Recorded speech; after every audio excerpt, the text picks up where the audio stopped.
The car crashes, you get out of the vehicle, you're in a state of shock.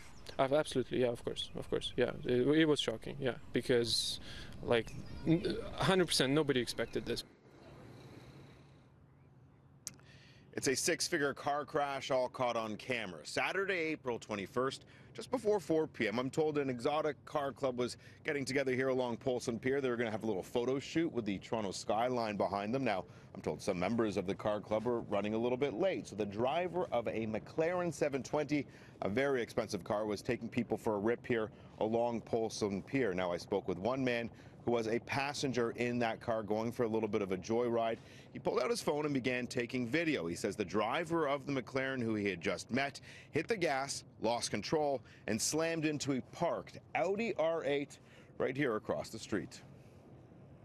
I don't know what happened, but as soon as I get in, I start filming. Then he just punched it all the way. You have to have some experience to be able to control those kind of high-power vehicles.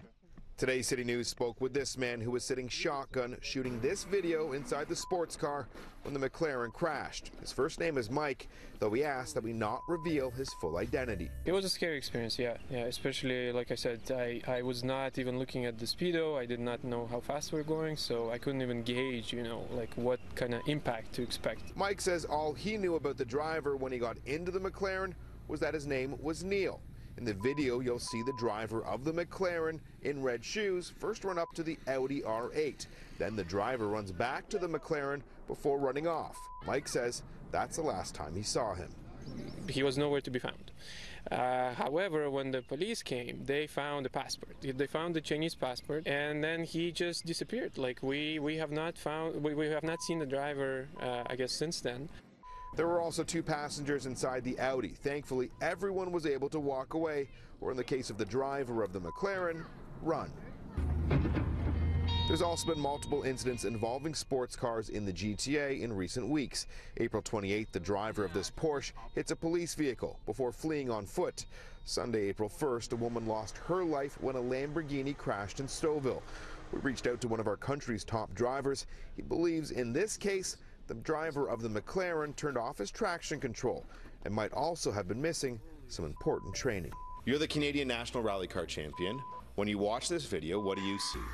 These cars are being sold because people buy them 99% of the time for show-off, but those are proper cars. McLaren has won how many world championships in Formula One? You cannot expect young guys, especially some of them from different cultures, especially with maybe a bit too much money for a McLaren like this, you cannot expect them to police themselves. So the system has to almost mandate the driver training, especially for somebody with that kind of car. You feel that it's a few bad apples that are unfortunately typecasting an entire community. It's just one-off. It's kind of like an outlier. It does not depict the entire car community, especially here in Canada.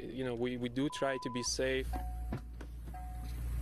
It's not about driving recklessly. It's not about showing off or stunt driving. None of that. It's just enjoying or appreciating other vehicles. Now you can still see the tire marks here along Polson Pier. As for a McLaren 720, it runs north of $360,000. That's the base price for an Audi R8. It starts at about $215,000.